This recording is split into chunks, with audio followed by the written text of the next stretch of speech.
Un après-midi tranquille à Paris, la ville lumière, toujours lumineuse, semblait désormais plongée dans une atmosphère sombre lorsque Jean-Pierre Foucault, l'une des icônes de la télévision française, est entré dans la lumière pour admettre une triste vérité qu'il avait gardée cachée pendant de nombreuses années. Avec une voix familière, il a guidé des millions de téléspectateurs à travers des programmes tels que Pourquoi y en a-t-il des millions ou Sacrée soirée. Il se tient désormais devant le public non pas avec un sourire éclatant, mais avec des yeux tristes, partageant les blessures profondes de son cœur. Cette vérité, une histoire de perte, de pression et de douleur indescriptible, a rendu toute la France silencieuse, ressentant la fragilité d'un homme autrefois considéré comme invincible. La plus grande tristesse de sa vie, les défis difficiles de sa carrière et de sa vie, ainsi que les émotions douloureuses qu'il ne pouvait plus cacher, ont tous été révélés dans la sincérité et les larmes. La vie de Jean-Pierre Foucault fut un voyage de gloire, mais aussi une histoire de douleur profonde, de défis qui l'obligèrent à se battre constamment, et une tristesse qu'il ressentait comme vraiment triste, comme une chanson tranquille qui résonne à jamais dans son âme. Jean-Pierre Foucault est né le 23 novembre 1947 à Marseille, une ville portuaire dynamique du sud de la France. Ayant grandi dans une famille de classe moyenne, il a très tôt montré une passion pour les médias et le divertissement. Son père, banquier, l'a toujours encouragé à poursuivre ses rêves, tandis que sa mère, une femme aimante, lui a inculqué une sensibilité et une capacité à se connecter avec les gens. Dès son plus jeune âge, Jean-Pierre est fasciné par le monde de la radio.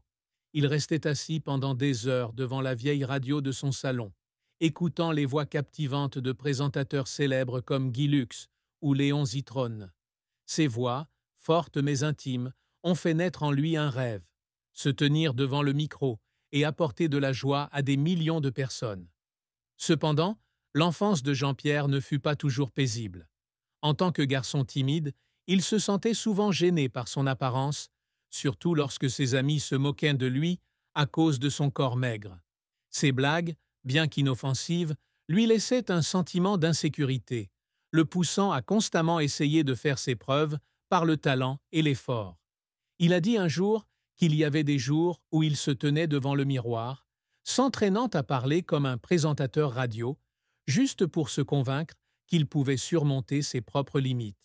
Ce sont ces moments qui ont forgé un Jean-Pierre Foucault résilient, prêt à affronter tous les défis pour réaliser ses rêves.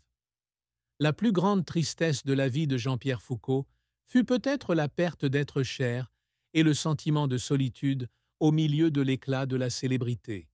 L'un de ses plus grands chocs fut la mort de son ami proche, Jean-Pierre Pernaut, le 2 mars 2022. Pernaut, journaliste et présentateur connu pour son journal télévisé 13 heures sur TF1, était non seulement un collègue, mais aussi un confident de Foucault. Les deux se rencontrent souvent lors d'événements tels que la cérémonie de remise des prix Miss France, où ils partagent des moments amusants et des histoires du quotidien. Lorsque Pernaut meurt d'un cancer du poumon, Foucault a le sentiment d'avoir perdu une partie de lui-même. Il a un jour partagé que le décès de Pernaut lui avait valu des milliers de messages de condoléances, comme si lui et Pernaut étaient une famille.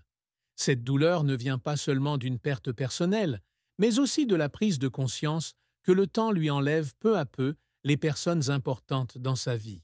De plus, le sentiment de solitude au milieu de la célébrité fait également partie de sa plus grande tristesse.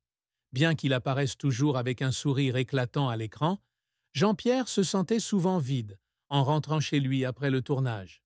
Il a décrit un jour comment il y avait des nuits où il était assis seul dans son appartement parisien, regardant par la fenêtre et se demandant si tout ce succès apportait vraiment le bonheur. La célébrité, tout en lui apportant renommée et popularité, lui a également rendu difficile la recherche de relations sincères. Beaucoup de gens le voient seulement comme une star, pas comme un être humain avec de vrais sentiments. Cette tristesse, bien que rarement exprimée publiquement, est devenue une partie indissociable de son voyage. La carrière de Jean-Pierre Foucault est une histoire de talent, de persévérance et de larmes silencieuses derrière les projecteurs. Il débute sa carrière dans les années 1960 comme animateur pour la radio RMC à Monaco. Avec sa voix chaleureuse et son style de présentation naturel, il a rapidement attiré l'attention. En 1966, il s'installe à Paris et rejoint Europe 1, où il anime Salut les copains, une émission musicale populaire destinée aux jeunes. Ce succès lui ouvre les portes du monde de la télévision. En 1976, il est invité à animer l'Académie des Neufs sur Antenne 2, un jeu humoristique qui fait connaître son nom à des millions de téléspectateurs français. Ce spectacle est non seulement une étape importante dans sa carrière, mais aussi un témoignage de sa capacité unique à se connecter avec son public. Les années 1980 et 1990 furent la période de gloire de Jean-Pierre. Il devient un visage familier sur TF1 avec des émissions comme Sacrée soirée, un talk show mêlant musique, interviews et histoires touchantes.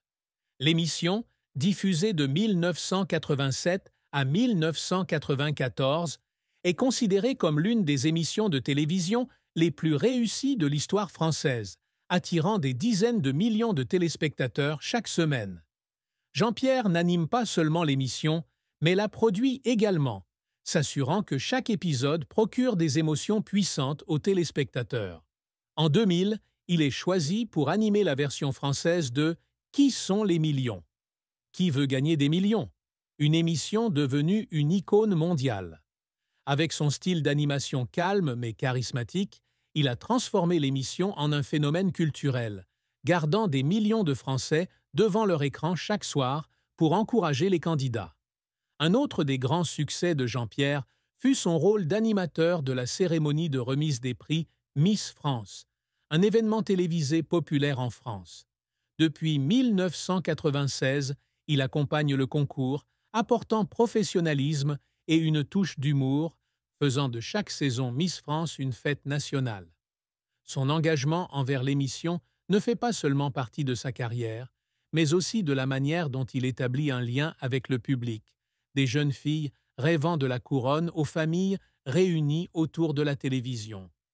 Il a dit un jour que Miss France n'était pas seulement un concours de beauté, mais une histoire de rêve, et il est fier d'être celui qui raconte cette histoire. Cependant, la carrière de Jean-Pierre n'a pas toujours été simple. L'un de ses plus gros échecs fut l'annulation de l'émission Sacrée soirée en 1994 suite à un changement de stratégie de TF1. Bien que l'émission ait connu un grand succès, la concurrence croissante dans l'industrie de la télévision a conduit le réseau à décider de se concentrer sur de nouveaux formats. Jean-Pierre a un jour confié que la fin de l'émission avait été un grand choc, car il avait passé des années à la construire. Il avait l'impression de perdre une partie de lui-même, et il y avait des nuits où il s'asseyait dans son bureau, regardait de vieilles cassettes de l'émission et pleurait, se demandant s'il pourrait un jour recréer quelque chose comme ça. Un autre défi est la pression de maintenir une image publique parfaite. En tant que l'un des présentateurs les plus appréciés, Jean-Pierre a toujours dû apparaître avec le sourire et une énergie positive, même lorsqu'il était confronté à des difficultés personnelles.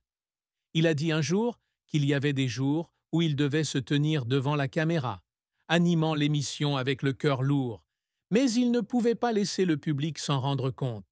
Ces moments, tout en l'aidant à perfectionner ses compétences professionnelles, l'ont également laissé mentalement épuisé. Un jour, après une longue séance de tournage, il est rentré chez lui et a fondu en larmes, non pas parce qu'il était fatigué, mais parce qu'il avait l'impression que personne ne comprenait vraiment ce qu'il traversait. Les défis difficiles de la vie de Jean-Pierre Foucault ne venaient pas seulement de sa carrière, mais aussi de sa vie personnelle. L'un des plus grands défis est de concilier travail et famille. En tant que mari et père, Jean-Pierre essaie toujours de consacrer du temps à sa femme, Evelyne, et à sa fille, Virginie. Mais son emploi du temps chargé rend souvent cela difficile. Il a admis un jour qu'il y avait eu des moments où il se sentait coupable de ne pas pouvoir être avec sa famille autant qu'il l'aurait souhaité. Lorsque sa fille était jeune, Il était souvent absent de la maison pour des tournages ou des événements, et manquer des anniversaires ou des occasions familiales lui laissait un sentiment de regret. Il a dit un jour que même si sa carrière lui avait apporté la gloire, sa famille était la chose la plus importante, et ne pas pouvoir passer suffisamment de temps avec eux était l'une des choses qui le tourmentaient. La santé était également un défi majeur pour Jean-Pierre, surtout à l'approche de l'âge mûr et au-delà. En 2003, il subit une opération cardiaque, un événement qui le confronte à la fragilité de la vie. Bien que l'opération ait été un succès, l'expérience a changé sa façon de voir son temps et ses priorités. Il a commencé à réduire son temps de travail, se concentrant davantage sur sa santé et sa famille, mais la pression